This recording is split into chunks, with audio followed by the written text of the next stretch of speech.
أعوذ بالله من الشيطان الرجيم. بسم الله الرحمن الرحيم. الحمد لله رب العالمين، والصلاة والسلام على مصطفى محمد صلى الله عليه وسلم الذي جعلنا بالهدى ودين الحق. أما بعد، السلام عليكم ورحمة الله وبركاته. Amatena amajuvu amalungi agogerwako ga Allah subhanahu wa ta'ala ali waggulu atayina kimwegattako mbufuzi bwe. Oyo Allah subhanahu wa ta'ala akola byayagala mu bulamu bwaffe era nga tabuuzibwa. Ebitibwa bakkiriza abatulaba era abatugoberera mbakuutira nga nange sejjeemu okumutya Allah subhanahu wa ta'ala ebbanga lyonna ly'omala ng'okyassa. Ekigambo okutya Allah kigazi nnyo naye ekimu ku byo era ekimu ku bintu ebikulu ebitabuusibwa maaso kyekyokuba nti Allah subhanahu wa ta'ala omusinza mu bwomu bwe nga tomugaseeko. Mbeera ekaluba wano nawali ebitusika bingi, kino kiri naye ate tetuyinza kulekayo kumusinza Allah subhanahu wa ta'ala akyatuwadde omukisa ogw'okuba nti tuli balamu. Ekyokubiri, twagala okusaasira bonna abafunye ebizibu mu mbeera ez'enjawulo n'okubagumya nti Allah subhanahu wa ta'ala yali emabega w'embeera era ajja kuba nga agitereeza inshallah bw'anaaba nga bw'ayagadde. N'olwekyo gwali mu kusoomoozebwa kola bibiri: gumiikiriza, omusabe, ate nga bw'omutya. Ate situlema kwozaayoza abasiraamu ffenna mu nsi yonna okutuuka ku lunaku olw'ebbeeyi yaumul Eid, Eidul Adha, kigambo kikulu. Era abasaze barakallahu fikum, abatanasala nga nniya mweziri, tusaba Allah subhanahu wa ta'ala bakwatireko ensonga mugende maaso n'okusala. Era wano wetutwalira omukisa okwegatta ku takbiiri ezigenda maaso mu nsi yonna nti Allahu akbar, Allahu akbar, Allahu akbar, la ilaha illallah, Allahu akbar, Allahu akbar walillahi alhamd. Naawe awe waka wootudde genda nazo mu maaso biidhinillah. Nnaku ziba za kulya, kusanyuka, kweyagala, wabula teweerabira nti tilka hududullah. Allah subhanahu wa ta'ala alina ensalosalo ze. Waman yuti illaha wa rasulahu, anaamutya Allah n'agondera omubaka Muhammad sallallahu alaihi wasallam ajja kuba awangudde, ajja kuyingira ejjana. Kati wakati mu kukujjuka mu ssanyu, mu kujaganya olw'okutuuka ku Yidi, ate tosukka nsalosalo, sigala mulayini ng'omusiraamu bw'ateekeddwa okuba. Sabbiiti ewedde twali wano nga twejjukiza ku byafaayo Allah subhanahu wa ta'ala byatunyonyola mu Qur'an, era nga n'ensonga njijjukira nga twagiwa kuba ne Allah yagiwa. N'atugamba a'udhu billahi minash shaitani rajim, wa inna nakussu alayka min anba'i rusuli, twasalawo tukunyumize gwe Nabi Muhammad sallallahu alaihi wasallam ebyafaayo byabakusooka mu bannabbi, ma nuthabbitu bihi fu'adak, gwe tunyumiza ofune woonywerera. Wajaaka fi hadhihi alhaq, byonna bye tukunyumiza mazima. Wa maw'idha, ate nga kubuulirira. Wa dhikra lilmu'minin, saate era kujjukiza eri bonna abakkiriza. Kyobola ffe twasalawo okubeera nti essira tuliteeka ku byafaayo, kubanga mu Qur'an ebyafaayo bikola ebitundu nga 75 ku 100. Ebyafaayo bibaamu ebintu bingi ebyokuyiga, kubanga bw'omanya gy'ova ate ne gy'olaga wayinza okukwanguyira biidhinillah. Saate ekifaananyi ekigazi kikubire kubavuga emmotoka. Emmotoka eba ne side mirror 2 ebeera ne driving mirror wano waggulu naye zonna zitunula mabega nti bw'omanya ekikuvaako emabega kikuwa envuga ate nga obulamu bwe butambula bw'omanya ebyafaayo bya famire mwogenda okuwasa oba wasa otegedde ti ono nja musobola ono sijja musobola nekyo kikulu nnyo obwenkanidde awo kyova nti esira twaliteekaawo naye twafuna okusabwa tuddemu twetegereze n'enkizo akadde ke tulimu ka hijja ka abantu bamuhijja abalala bakyaliyo babateekateeka n'ebirala so emikolo bo bakyagenda mu maaso nagyo netusabibwa okuddako katini emabega twali twetegereza aya ya Allah eri mu suratu aya eri mu suratu Ali Imran essura ya 3 aya ya 33 Allah subhanahu wa ta'ala atugamba a'udhu billahi minash shaitani rajim inna Allah astafa Adama Allah subhanahu wa ta'ala yawla nabbi Adam alayhi salatu wassalam wa Nuha na yawla nabbi Nuhu alayhi salatu wassalam wa ala Ibrahima na yawla benju ya nabbi Ibrahim alayhi salatu wassalam wa ala Imranan ala alalamin na yawla benju ya Imrani kubasigadde ebigambo ebyo bikulu era bigazi aya nkulu ate ngazi kubanga eriko ebyafaayo bingi okusobola ogirandula so twasalawo twetegereze ku bannabbi abo n'ennyumba zaabwe n'omusajja ayitibwa Imurani ataali nabbi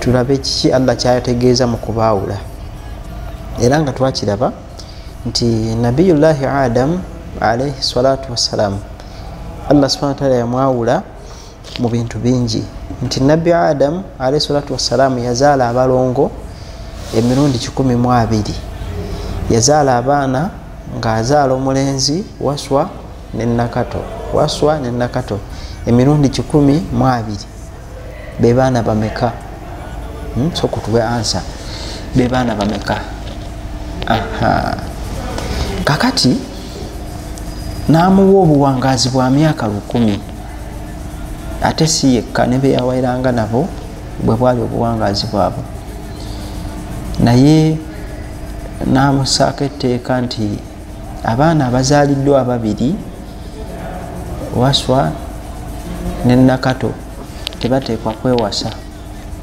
wabula balinda kuppe yeddako ne bawasa ku eyo kati ensi bwetyo bwe yayala neyinjiwalamu abantu nabbi Adam alayhi salatu wassalam bingi era bitwamwogerako Allah byamwawulamu biyitirivu ne tujja kubasaba mutusaasire tuli bagonvugonvu eddoboozi tonotono naye tugenderaawo insha Allah taala tujja kumalako kati Allah atugamba nti inna Allah astafa Adama yayawula nabbi Adam alayhi salatu wassalam wa Nuha nayawula ne nabbi Nuhu jukira nti nabbi Nuhu alayhi salatu wassalam nabbi wa kusatu ng'obalova ku Adamu yasooka ne kuddako Idris ne kuddako Nuhu be bannabbi nga bwe batambulanga kakati netukiraba nti Allah jalla jalaluhu yayawula nabbi Nuhu alayhi salatu wassalam bintu bingi era ebimu ku byo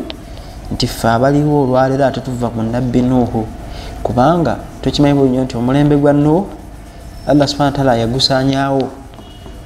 yabasaanyaawo n'alekawo abantu 7 nabbi Nuhu yennyini n'abaana be 3 ne bakyala baabwe kati abo abaddamu ne bazaala abaana abo ffe mwe tuva kati nabbi Nuhu teyaddamu kuwasa kubanga bano baali bakaabaana mukyala we yali afiiridde mu mataba emboozi eyo yonna twagiraba sabbiiti ewedde era oba tewagiraba genda ku mutimbagano gwa kompyuta ogwa YouTube ebintu bino kwebiri ku mukutu gwaffe ogwa GTV.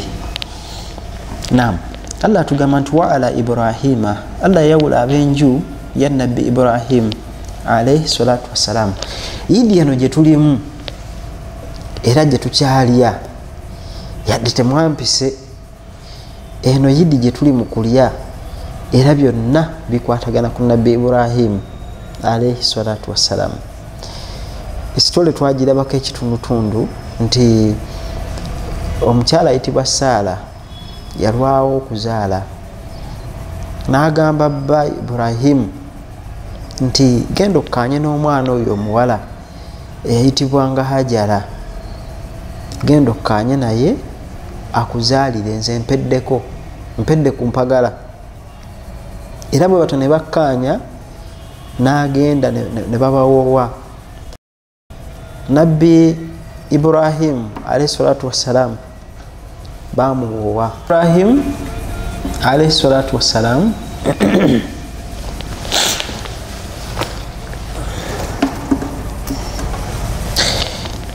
Nabiyullahi Ibrahim alayhi salatu wassalam bamuwoowa n'omukyala ayitibwa Hajara. Teyatwala mukozi wa waka ate nga ffe betuwangaala, wabula baali bawoowe, era bw'atyo n'abeera nti yamuzaalamu omwana ayitibwa Ismaila. Naye abakyala bano ababiri, Hajara ne Saala, baali basula mu nju emu, era olw'okuba ono yali akuliridde Saala, omwami bwe yaddanga ewaka olw'omukwano gw'omwana yabuuzanga ekibuuzo nti Hajara aliwa ne Ismaila, Hajara aliwa ne Ismaila, olw'okuba nti ebbuba kitonde mu bitonde bya Allah, era kitonde ekimu ku bitonde eby'amaanyi, kuba likoze abantu ebintu bingi. Ebbuba lijja abantu mu Busiraamu, oli n'aloga, balala batemula, bakola bingi. N'asaba omwami nti jjawo omwana wo ne mukyala wo, ojja kunnemesa ejjana. Jjawo omwana wo n'omukyala, ojja kunnemesa ejjana. Era kye yakola, n'akwata omwana amutwale n'omukyala. Nabbi Ibrahim alayhi salatu wassalam akwata ekkubo ab'e Palestine gye bawangaliranga adde Makka, kubanga ekiragiro kyali kimulagirira kudda Makka. Naye mu Makka yali alaga nga tewali kiriyo, tewaliwo kintu. Naye Mungu amugamba nti yamulagirira kyeyita makana albayit, obuwufu bw'ennyumba, ekitegeeza nti Kaaba eno eyinza okuba yaliwo naye nga yagwa olw'amataba n'ekiseera ekiyitiridde nga tefiibwako. Kyeyava amulagirira obuwufu bw'ennyumba. Abatwala mu Makka, sitole no twagiraba, abalekawo, abawa ku dduwa, akomawo nga wayise emyaka 14 azze kulaba mwana gwe yaleka. Wabula tebyali byangu olw'ensonga bwe yalekawo ababiri yasanga kati kabuga, bantu bali awo bakwatiridde, naye ng'omukyala tebamumanyi. Finally omukyala yamufuna n'amunyola ebiriwo, sitole nga bwe twagiraba. Ekitegeeza nti olwairo Swafa ne Maluwa kwali kudduka kwa Hajara, nga adduka alabe ekyokulya ate alabe n'omwana. Ne tukiraba nti olwaleero Swafa obusozi obwo bubiri ne Maluwa buli mu muzikiti munda ogw'e Makka. Ekyo nakyo kikulu. Kati mu mbeera efaanana bwetyo, okusalibwa okwa Ismaila nako twakutunulamu nti ono yali musajja mufumbo nga mukulu wa myaka nga 15 16, naye ajja omunona amubuulira nti munnaye bwali tonnazaalibwa nasuubiza, nalina ekisuubizo eri Allah subhanahu wa ta'ala, naye mmaze ebbanga nga nfuna ebirooto nga ndoota nga nkusala, ate obuba bubaka okuva eri Allah. Nolwekyo gw'olaba otya? Ismaila agamba kitaawe Ibrahim, tugende onsale tulisisinkana mu maaso ga Allah, wa aku minaswabirin, tunasisinkana mu maaso ga Allah nga twali mu abo abagumiikiriza. Amukwata amutwala ku lusozi, akwata ekiso amubaage, olw'okuba nti obulumi bw'omwana, omwana yamusaba nti mpunzika onsale ng'ova ku nsingo, olw'ensonga bw'onontunula mu maaso oyinza okutya n'omukwano ne gukuyitirirako n'otya naye mpunzika onsale ng'ova ku nsingo ova eno emabega. Era bw'atyo bwe yakola, akwata ekitala asale naye nga tekisala, asala ebbali ati ng'ate ebbali kisala. Kwe kuwulira takibiira nga zijja era nga ziyimbibwa ng'amaloboozi masufu nga malungi. Allahu akbar, Allahu akbar, Allahu akbar. La ilaha illallah, Allahu akbar, Allahu akbar walillahil hamd. Tuziddemu naawe ziddemu tugende fenna. Allahu akbar, Allahu akbar, Allahu akbar. La ilaha illallah, Allahu akbar, Allahu akbar walillahil hamd. Oyinza n'okwongeramu ogwokusatu. Takibiira nga malayika baleeseemu endiga era nga bamunnyonnyola nti Allah wakukyusirizaamu, salamu endiga mufo ky'okusala mutabani. Niye yali aleese ennungi kuba yali atuukiriza ekyo Allah subhanahu wa ta'ala kye yamulagira. Bameka muffe olwaleero abatasaze awamu n'ekyo nga tewali nsonga ennambulukufu teriiwo. Kale ne bwe yalibaddewo eriwathe, waliwo ensonga eriwathe nti ensonga yiino. N'olwekyo toba mubagayaavu, akasente we kaba weekali, ennaku zikyaliyo. Ataasobodde kusala ku Yiddi osala enkeera oba enkeera. Ekitegeeza nti Yiddi eno yannaku wezi ng'abantu balya banywa. Tusaba Allah atuwe obusobozi okusanyuka bwe tutyo, tusanyuke tulye tunywe, kuba eno eddiini yaffe tuteekwa ogyeyagaliramu n'abalala batwegombe nga batulaba nti omusiraamu musanyufu kuba leero Yiddi. Alhamdulillah, bangi Allah batagituusizaamu. N'olwekyo bajjama kigambo kikulu.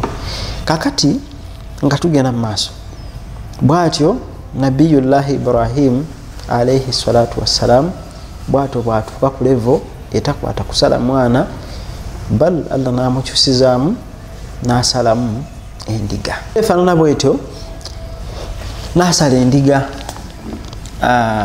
Ne kibeera nti okuva olwo n'olwaleero eyo Eid Allah subhanahu wa ta'ala gyayogerako mu surati Kawthara. A'udhu billahi minash shaitani rajim. Allah yatugamba nti inna a'tainaka al-kawthar faswalli lirabbika wanhar. Genda osaale oluvannyuma lw'okusaala Yiddi osaale ensolo naye ng'obikola ku lwa Allah. Ekyo Allah kyayagala. Tetusala nsolo olw'okuba nti Allah ayagala musaayi oba nnyama oba ddiba oba magumba oba myoyo gyazo. Tusala lwa kiragiro kya Allah subhanahu wa ta'ala. N'olwekyo gezaako obeere mu abo abasala, omukisa bagupanga gukyaliwo nga n'akasente Allah akakuwadde. Kati mu mbeera efaanana bw'etyo nabbi wa Mungu bw'atyo Allah bw'amutambuza okubeera nti n'olwaleero ffe tetusala bantu, tusala mu nsolo. Ekyo nakyo kikulu era ebyo byekuusa ku banju ya Ibrahim. Hijja ekolebwa Makami Ibrahim n'ebirala bingi. Tusaba Allah atutwale Makka tusomese irimu nga twabirabako, ate babi tusomese nga twabirabako. Olukamu gwako Mungu amugezesa ndaga nti kankaddemu ne bakaddamu era nekagwa ku Abdallah. Naga nti ate waliwo ekirala ne bakaddamu ogwokusatu era nekagwa ku Abdallah. Naga nti Abdallah ngenda kumusala. Mu Makka mwalimu omukyala yali mulogo, agamba Abdul Mutwalibi ono nti tosala mwana wabula eno tutekeyo Abdallah, eno tutekeyo engamiya 10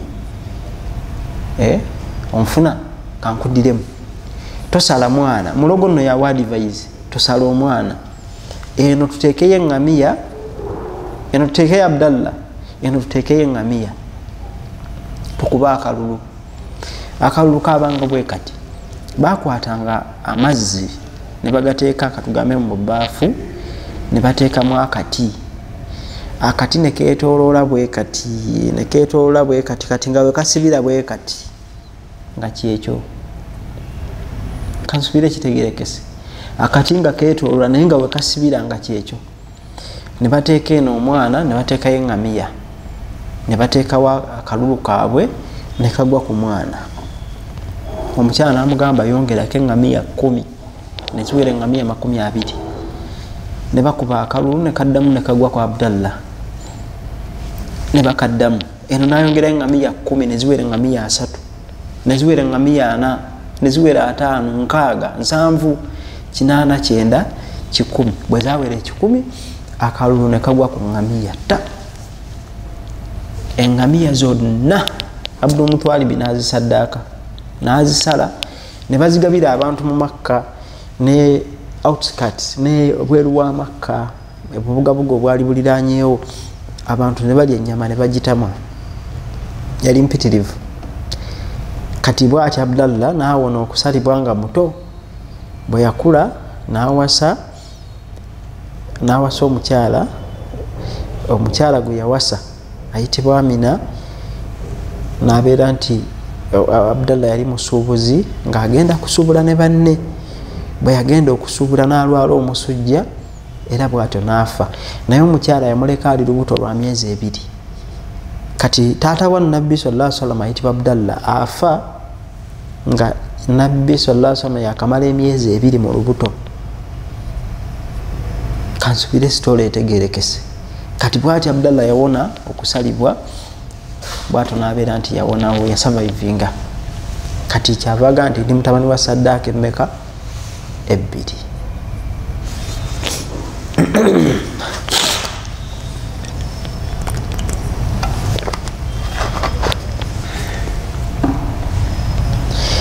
Mu mbeera efaanana bwetyo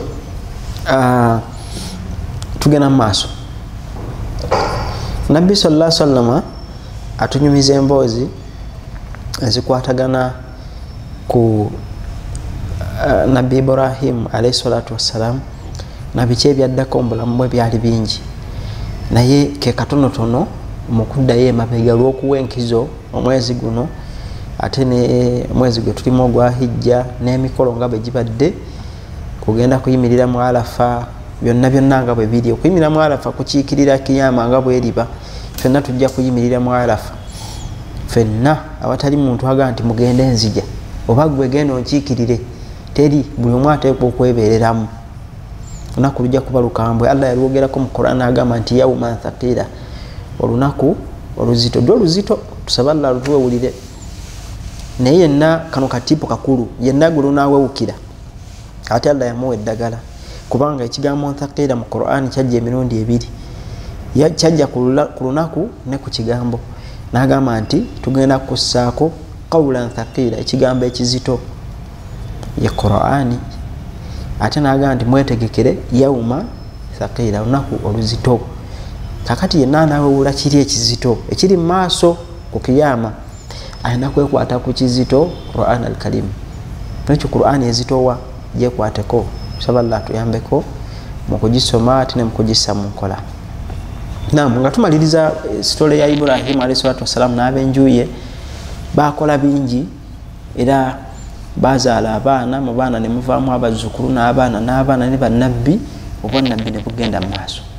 Kakati Mungu atwongera nti abalala be yayawula wa ala Imurana, yayawula abenju ya Imurani. Imurani ataali nabbi, ate we yabeererawo ku mulembe gwe waliwo nabbi w'omulembe ogwo yayitibwanga Zakariya. Zakariya yali nabbi wa Allah, era bano ababiri bawasa mu nju emu. Imurani yawasa omukyala ayitibwa Hanna. Bw'oba weetegereza mu Bayibuli, Hanna bamuyita Aneti, ye Aneti. Kati Hanna yalina muganda we gwe bayitanga Ashiyau oba Rifqa. bw'osanga ebitabo ebimu bimuyita rifuka bamuyita ashiyao. Tutwale ashiyao kubanga kitegeeza Elizabeth, bamuyitanga Elizabeth. Yali mukyala wa nabbi ayitibwa Zakariya. Bombiriri Allah yabassa ku kigezo ekyokulwawo okuzaala. Era lumu omukyala ayitibwa Hanna, mukyala wa Imran, nga myaka ali mu 8 aba ayita mu lusuku, n'alaba ebinyonyi nga kireetera akaana kaakyo akamere, ne kibanga ekikawa ate ne kibuuka. Kino nga ekito bwe kikangabala naye nga kino ekikulu kiyigiriza kino ekito okubuuka. Abanga akawa emmere bwajjawo, bwakawa emmere bwajjawo, ekito kisobola okumanyiira ebiwawaatiro bino bitandika okuzannya, kisobola okuba nga kiyiga okubuuka. Omukyala kyeyavadde ebbali n'azinga emikono ne yeetegereza. Mu mutima gwe n'afuna okwegomba nti ye Mungu wange, nange singa ompaddeyo omwana nange nenzannyako naye nga bw'olaba ekinyonyi ekyo. Obadde okimanyi nti Allah subhanahu wa ta'ala ayanukula okwegomba kw'emitima gyaffe, kubanga yatugamba mu Qur'ani nti wa ya'lam mustaqarraha wa mustawda'aha kullun fi kitabi gamba nti mubin. Allah amanyi ebitutebenkeza, abimanyi byonna watali kulekayo n'ekimu, abimanyi kuba ye mulezi waffe.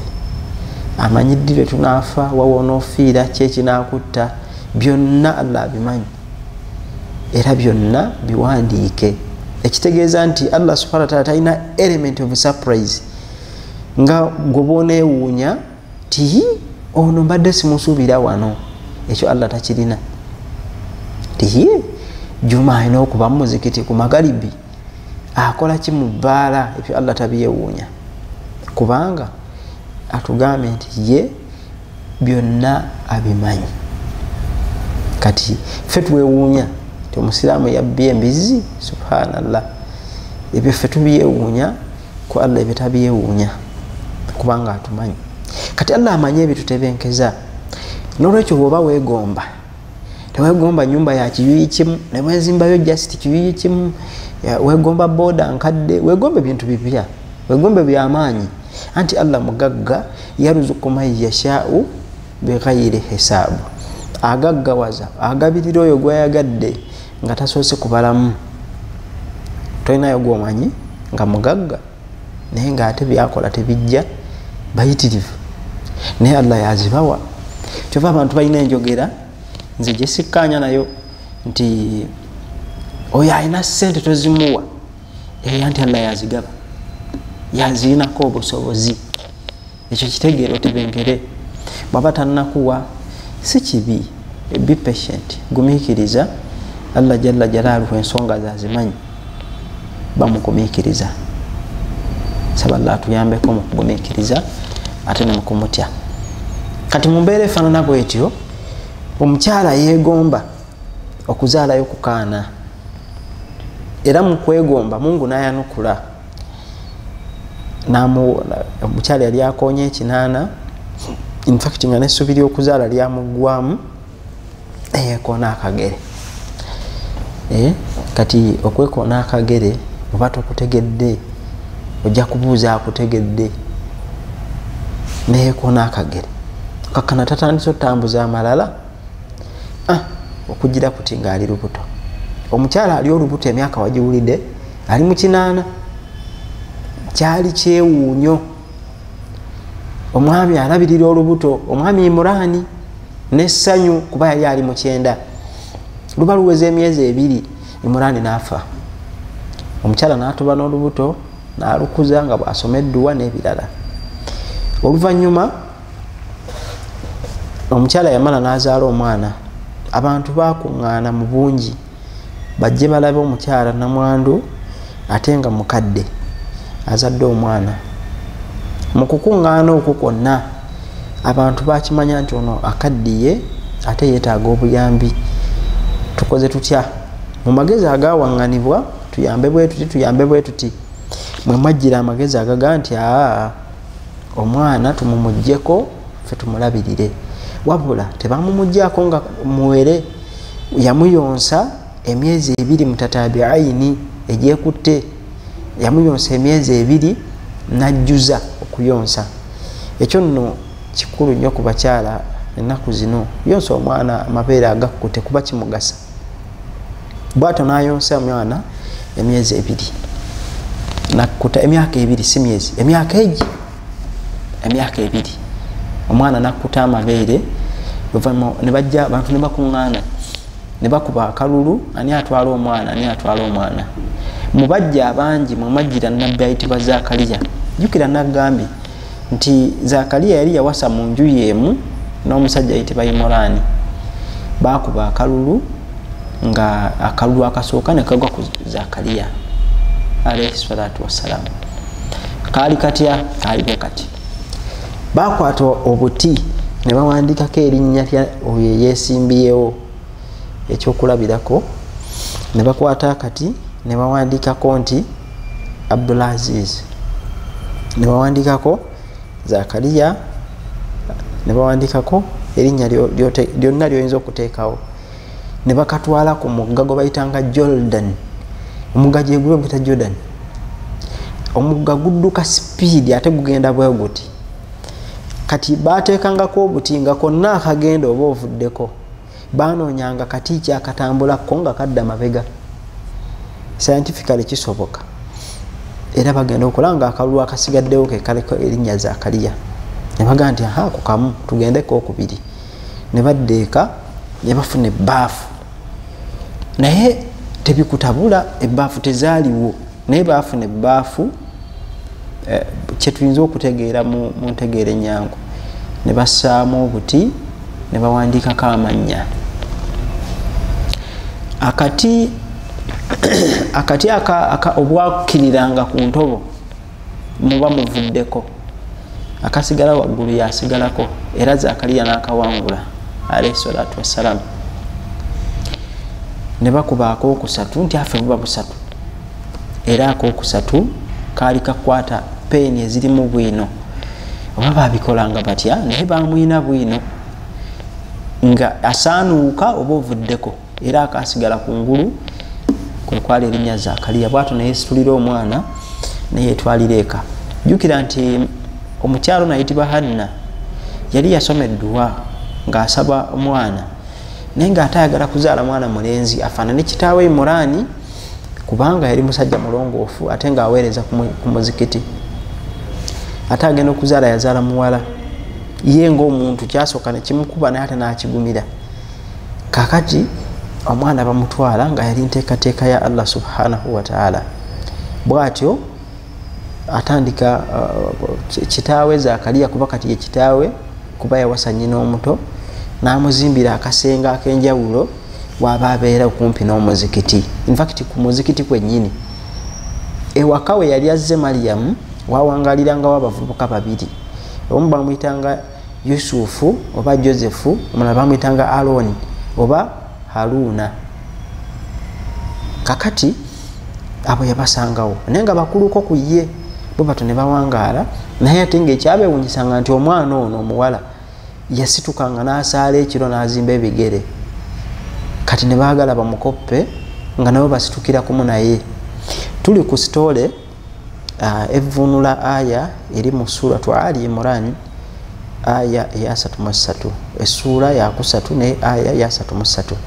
Allah subhanahu wa ta'ala wagamba nti inna Allah astafa Adama, Allah jalla jalaluhu yayawula nabbi Adam alayhi salatu wassalam wa Nuha, nayawula ab'enju ya Nuhu, wa Nuha ne nabbi Nuhu, wa ala Ibrahima, nayawula ab'ennyumba ya nabbi Ibrahim, wa ala Imranan ala alalamin, nayawula ab'enju eya Imurani ku basigadde bonna.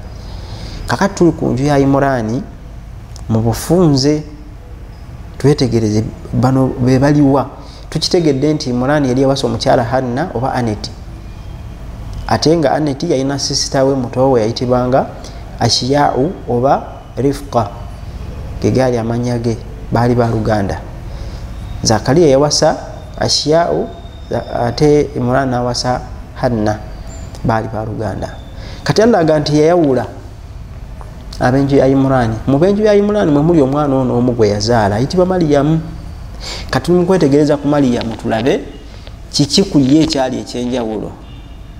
Nsubira kati tuli kufenna Allah abateekeremu omukisa mashallah tabarakallah. Kati mu mbeera eyo omukyala ayitibwa Mariyamu awangalira wa Nabbi Zakariya alayhi salatu wassalam asanzewo abavubuka babiri naye nga ye eddiini gy'alina ya waggulu era bayimiriranga bonna ekiro ne basaala kyenkana ekiro kyonna ne batoba bonna mu mbeera efaanana bwetyo ne bazimba n'ebigere in fact naye mu mbeera nga batambuza obulamu nakubeera nti basinza Mungu akaseera katuuka ng'omwana omuwala akula ng'ayina ate okubaako embeera gy'atuukamu ey'okwekoona akagere naye okwekoona akagere obutaleka nnyo bannaffe abamu okwekoona akagere kwe kugenda mu monthly periods ekyo kibeerawo ku bakyala. Kati mu mbeera efaanana bwetyo agenda okizuula Mariyamu nga alabanga atakyajja nnyo mu bavubuka bano olw'embeera yali emutuuseeko nga takyasobola kubasemberera nnyo era yagendanga ebweru gye yanaabiranga waalingayo ekiyigo. Kati lumu aba ava mu kiyigo ate nga ayambadde olugoye munda olusulwamu nga n'olugoye lwatadde ku ngulu lulinganga waliwo ebigoye ebyo bambala nga oteekamu emikono naye nga mu maaso ozingako kizinge bwoti oyambala naye nga wano kyaseemu n'osibako akasipi bibaako ensawo wano bibaako ensawo ekyo ekigoye bwekiro ebyo nno mubyeyagaliramu bwereere ebigoye ebyo byolaba bikadde kuba zino sitole zetunyumyako nkadde naye si bubaali babirina kati osanga omuntu tayagala kubuuza eti okuba alina ekigoye bwekiri leka naawe tekijja bintu byaliwo abantu baali babirina kakati alaba omusajja nga amwerambisa ajja misinda ajja ayanguwa gamba audhu billah Mungu akuntaase enkunta taqiya bwobanga oli muttakuwa gwe walibadde tonsemberera naye omusajja yali ajja yali Jibuliru alayhi salatu wassalamu namugamba nti kakkana nzize kuwa mawulire nti Allah subhanahu wa ta'ala akusiimidde gwe okuzaala omwana nga tolabaganye na musajja. Ayi ekyo kisoboka kitya? Kakumunyonyola nti kwekyo Mungu waba kyayagala ebibye ebisi byakwetoloola. Allah subhanahu wa ta'ala agamba nti kun fayakun, alagira bulagizi kyalagidde ne kiba nga bwakyagala. Tusaba Allah atuwe okumutegeera kuba singa ddala tubadde tukimanyi nti Allah subhanahu wa ta'ala alagira bulagizi byayagala ne bibanga bwabyagala tetwali bonyebonye na birowoozo byaffe kutaataagana omuntu neeraliikiriraana just gwetegeera nti Allah bwatyo byayagala byebyo ngobeere mu mbeera gy'olimu nga kyo Allah kyasiimye kati kiteeke nnyo mu bwongo obwo kireme kukumenya oleme kukubwa stress depression embeera mwoli Allah mwakwagala kyekyo kaya tumuvunaana kubanga yamanya ekikutebenkeza twakyogeddeko in fact atakwagaliza buzibu akwagaliza bwangu. Inna Allaha la yuridukum yusra inna Allaha yuridukum usra, Allah abaagaliza bwangu aba fenna atwagaliza bwangu. Yatugamba nti wa khuliqal insanu dha'ifa, twatonda omuntu nga munafu. Allah jalla jalaluhu tatwagaliza buzibu atwagaliza bwangu. Kati mumbeera efaanana bwetyo bajjamaa abatugoberera ate era abatulaba n'abatuwuliriza tukitegeera. N'olwekyo Mariyamu yeewuunya ebigambo baali bamugambye. Ku lugoye kwe yali ayambadde kwaliko ebisawo nga bwe tugambye, era omusajja n'asika ensawo nga bw'onosika ensawo y'essaati bw'oti naye yagisika n'afuuwamu omukka. Mariyamu ne yeewulira nga azitoye, kwe kwagala abikkuleko alabe kiki ky'otadde muno, okumubuuza ng'oli abuze taliwo. Kati n'akimanya nti obuzibu nno buzze, olubuto luno ngenda lukuza bwogo naye ngenda kuwangaala ntya obwomu okuza olubuto bwomu ngenda kubeera ntya obulamu nga bulabika bugenda kunkaluubirira mu mbeera eyo Mariyamu nakimanya nti essaawa kati yakuyiiya bwatyo kyeyakola nadda mu maserengeta gyeyalaga agenda akuliza eyo olubuto oluba lunaatera okuweza emyezi 9 n'atambula butufu mu mbeera ey'okutambula simanyi kiddako oli ku mawanga gyeyali alaze olubuto gye lwamulumira nga waali tisigamba nti waawo kyeyava atuula n'agamba nti yalayitani nga zinsanze kale singa nafa eno embeera neetansanga n'awulira eddoboozi twakyogera nti Mariyamu y'omu ku bakyala 4 abaawuliranga amaloboozi bwa nti teweekolimira wabula wootudde Allah akutereddewo amazzi takulawo waliwo amazzi waliwo ensulo amazzi ago ganywe n'omuti gwe weesigamye gukoone guveeko entende ennungi ziri fresh ozirye kakati kyali bwe kiti entende zirimu sugars zirimu sukaali mungi ate amazzi gano bw'ogagattamu entende gakola glucose ali nakyo ate ayamba nnyo mu kaseera k'okufuluma kw'omwana kati yabigatta bibiri nekimuyambako okuba nti bebi afuluma mangu ekitegeeza nti gwe omukyala w'olubuto atulaba oba omwami nga mukyala waali lubuto oba omuntu we yenna mufunirenga ku ntende before abeere nga alyako ng'anywa ne ku mazzi alyeko anywa ne ku mazzi nga tanywa kingi talya kingi kyentegeeza takwata bakuli za ntende ne lita 5 lita 3 ey'amazzi zino nyala zirya nzimalewo kilo 5 lyako ntonotono entende 4 5 7 n'amazzi mpola mpola azibitandike nga bukyali kijja kumuyamba breathing n'okuzaala obulungi ate oba ofunye agiwa kijja kuba kiyitirivu mu mbeera efaanana bwetyo Mariyamu bw'atyo ne yeezaalisa omwana kakati amuzaala mu biseera bya abazungu balina season 3 winter summer ne fall mu biseera nga kye bayita fall omuzira gutandise okukulukuta obunyogo buba bukendedde ng'ebbugumu litandiikiriza mu kaseera awo azaala omwana gyali tategeerayo bulungi obudde buziba kyeyava atambula mpola mpola neyeesogga ekiraalo ky'ente ekiraalo tekyalimu nte naye kyali kisibo kya nsolo abeera omwo ekiro kyonna mu mpewo abisse omwana ku makya bannannyini kisibo balaba omukyala yewe ate ono nakawere amawulire ne gasaasaana paka n'eri gye yava ewaabwe amawulire gasaasaanye oliwo omuwala afaanana bw'ati yazadde omwana mu kifo ekyo we yazaalira yamalayo ennaku 40 mpozi awo ziba bbanga ki soko tubaliremu ezo eriba bbanga ki ennaku 40 ozibazeemu zeezo ennaku 40 awangadde mu kafo ennaku 40 kati atuuka akaseera aseetinga ava mu kibayita nifas waliwo omukyala embeera gy'abaamu ng'ava kuzaala kati yatuuka akaseera n'agivaamu kati n'aseetinga ddeyo gye yali avudde kati alumba ddayo eri gye yavaayo tebakimanyi nti ali lubuto amawulire gasaasaanye baabali awo nga Mariyamu akomyewo ng'asitudde bebi awamu n'ekyo ng'aliko obuwufu obubonero obulaga nti omwana wuwe bantu batuula bamutuula obufoofufu bamubuuza Mariyamu omwana waani naye nga Allah yamuwadde ekiragiro kya kusiiba kusiiba ki bigambo teri kwogera ekyo nno kigambo ekyo kikulu bajjama olaba otya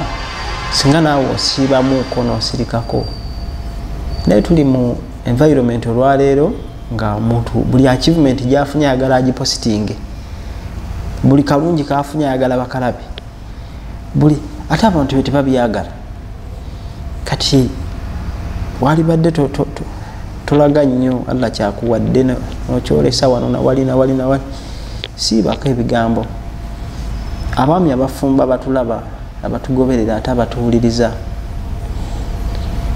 wakaba osanga waddugala siibako toyogera kuba tomanyi mbeera gye basiibyemu. N'abakyala si buli kyolabye nti ojja kyogera, ebimu bisirikire osiibeko, osirike naye ng'osiibye kwogera oleme ku sigamba nti teekawo olusirika, wabula ebimu bisirikire, ebimu bisirikire. Tuzeeyo ku kiswa yaffe.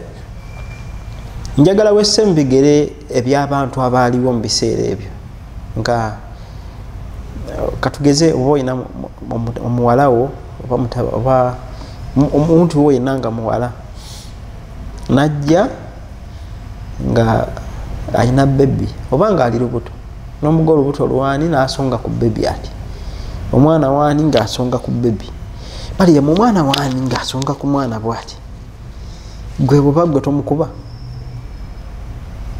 oyinza omukuba oluyi n'ayiika n'amalusu. Mariam watandise ejjoogo, kitaawo twali tumumanyi, jjajjaawo twali tumumanyi, maama wo tumumanyi, bakojjaabo bonna tekuli muyaaye. Omwana wani ng'asonga ku bebi, omwana wani nga yasonga ku bebi. Kati ebiseera ebyo ebigambo byali byayita dda, okusinziira nti omukulembeze yaliko nga omufuzi w'amatwale bamuyitanga Kayaafa, yaliko era nga abalogo bamulabula dda nti anaasaanyawo bwakabaka bwo ajja kuzaalibwa mu bwo. Kati kyeyakola ng'agenda atta abaana abalenzi, n'abantu batudde bagamba nti Mariyamu akoze ekivve, ezambi kuttibwa, akoze ezambi, omusango gwa kumutta busi bw'atatubuulira. Kati abantu batuula, Mariyamu wamaaze ndi kojjaawo, wamaaze ndi jjajjaawo, wamaaze mbuuliraako, nze nga nze kale omwana wani nga yasonga ku mwana tabaddamu. Ennaku ne ziwera 3 4 naga nti Mariyamu otulemye, kyetugenda okukola tugenda kukutta gwe kennyini, tugenda kukutta, bwe tumala okukutta tutte n'omwana gw'ozadde singa tutubuulira omwana wani. Abantu bakuŋŋaana baali bangi, finally nga baga nti leero ye final day, Mariyamu ateeka otubuulira omwana wani. Kyeyava abaddamu n'abagamba bebi gwe baali basitudde yali mu kibaya, n'agamba nti inni abdillah, nze nno ndi muddu wa Mungu, ataniyatul kitaabu, ampadde n'ekitabo, waja'alni nabiyya, tayinza kumpa kitabo nga tanfudde nabbi, waja'alni mubaraka, atanfudde wa mukisa, aina makunte, buli wonna we n'abandi, n'ebigambo birala nga byeyongerayo olwakadde katutwala. Omwana bebi afulumya statement, abantu nga bawulira, mwana muto, abantu ne badduka. Kati mu bantu abaagenda abaaliwo n'abadduka baali batidde kuba kyali tekirabwangako, abantu baavaamu kiriiki obukuukulu, abamu nga baga nti ono si mwana, ono nabbi, abamu kuba yekyogera nti ndi nabbi wa Mungu, abantu baga nti si bya nabbi, ono Katonda, abamu baga nti oyo malayika, kati abalala baga nti mwana wa Katonda. Abo bonna ne bavaamu sekiti ez'enjawulo, nga mu butuufu okubanenya walirinzeeko ekigambo kyabayitirirako obunene. Naye abantu abaana abato abaayogera nga bato bakyali mu kibaya, okusinziira ku Qur'an ne mu hadithi bali 5. Oyo Nabbi Isa alayhi salatu wassalamu y'omu ku bo, era abaana abo 5 nabo tujja kuboogerako mu maaso awo insha Allah. Naye kino kikulu, entonda Allah ze yatonda abantu, yatutonda mu ntonda 4. Yatonda Nabbi Adamu alayhi salatu wassalamu ng'amujja mu ttaka, mu budongo mwe yamujja, ate mu Adamu n'amukuulamu olubirizi n'atondamu omukyala, naye entonda yakubiri. Kati n'atonda ng'ajja mu mazzi wakati w'omusajja n'omukyala, yenza ayogera naawe atulaba era atuwuliriza. Then Allah subhanahu wa ta'ala n'atonda Nabbi Isa ng'akozesa kigambo, yalagira bulagizi. Nabbi Isa n'atondebwa mu nnabaana ey'omukyala ayitibwa Mariyamu. ekyewammwe tekijja kubaayo. Wallahi tekijja kubaayo. Mwanyoko okufuna olubuto nga alufunye bw'ati oba muwalawo, ekyo tekiriiyo. Ezo zentonda nnyo era bwe zaakoma.